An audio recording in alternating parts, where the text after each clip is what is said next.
aí, mentes curiosas? Você já parou pra pensar que um dos maiores clássicos do filme de terror também pode ser uma representação de monstros que estão dentro de nós mesmos? Eu nem tô falando só do Conde Orlok, mas de algo mais profundo que o filme traz pra gente. Então hoje eu vou falar aqui sobre como Nosferatu é mais do que um filme de vampiro. Vou fazer uma análise aqui sobre o desejo reprimido, a solidão e a descoberta da personagem Ellen. E sim, a história de Ellen tem muito a dizer sobre como a sexualidade feminina era vista no século XX.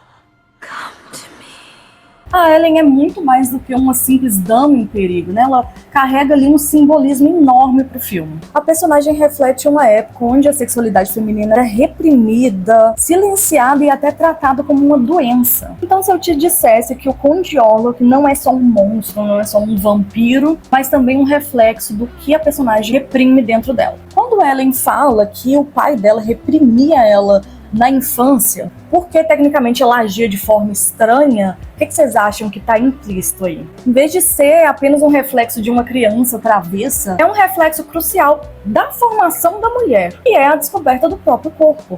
Algo que naquela época, nossa, era considerado tabu, era uma coisa proibida. Assim, se hoje em dia ainda é, imagina no século XX. O pai de Ellen não apenas impediu a estranheza dela, mas como matou simbolicamente a curiosidade natural, que é o conhecimento do prazer, o conhecimento do próprio corpo. E aí entra Thomas, que é ali um cara que vai dar esse espaço seguro para ela poder canalizar esse desejo de uma forma que é vista como normal, que é entre marido e mulher. Ou seja, só ele pode dar o prazer para ela. Mas quando ele vai embora, essa estrutura dela simplesmente desmorona, porque ela volta a ficar sozinha, ela volta a sentir desejo e não tem alguém ali para poder atender esse desejo, a não ser ela mesma. E aí desperta o Conde Orlok.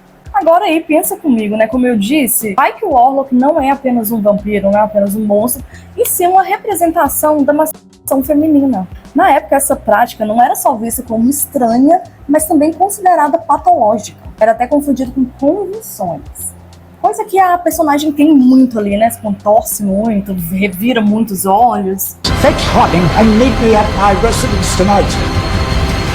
Então a sociedade tratava a masturbação feminina como uma coisa doentia, uma obsessão.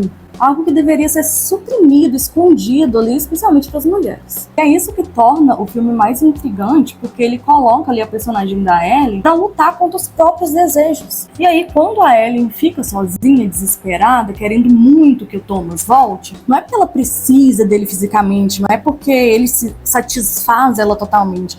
É só porque enquanto ele estiver lá, o fato dela se entregar para sentir prazer é validado apenas com ele, não quando ela tá sozinha. E aí que Nosferatu nos surpreende, porque aí na parte final, quando ela se entrega pro Orlok, não vai ser apenas a morte física dela que a gente tá vendo. É a morte da ideia de que a gente precisa de outra pessoa para validar os nossos desejos. Ela de alguma forma encontra libertação quando ela reconhece e aceita esse desejo dentro dela. Eu sei que essa leitura pode parecer intensa e até exagerada, né? Mas é essa a graça do cinema. Filmes como Nosferatu não faz a gente ter medo só do monstro, só da ideia do monstro, mas faz a gente também enfrentar monstros que estão dentro de nós mesmos ou na sociedade em si.